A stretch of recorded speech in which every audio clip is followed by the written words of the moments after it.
And Trump says mail-in voting will rig the election. He's going to rig the election. He's lying. It won't. The truth is, all roads lead to Putin.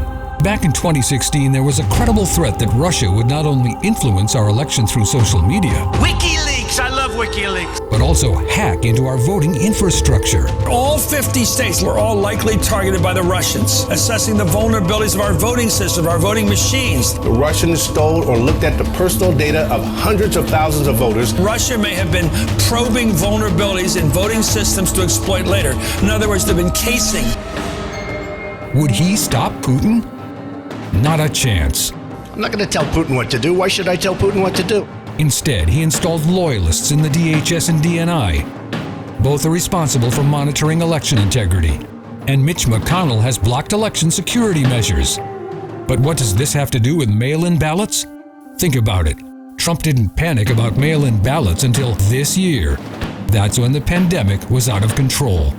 For millions of people, voting by mail is the perfect solution to casting a vote and protecting their health. No, you can't do that. You can't do the mail-in ballots. Computers can be manipulated without detection, but they can't hack a piece of paper.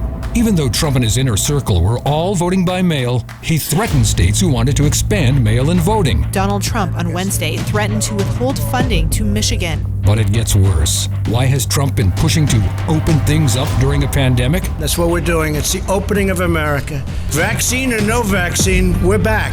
The whole idea defies science and common sense, but it makes perfect sense when you realize that Trump wants people to show up at the polls where their vote can be suppressed or manipulated. People love to go out and vote, and I want to keep it that way.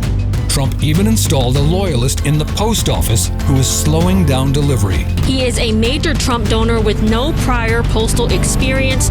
If you want to protect your vote, get your absentee ballot. Mail your ballot as early as you can, or drop it off in person. Vote by mail. They're forcing us to come out here in a group. Stop playing politics with our lives. Created by Find Declare Truth.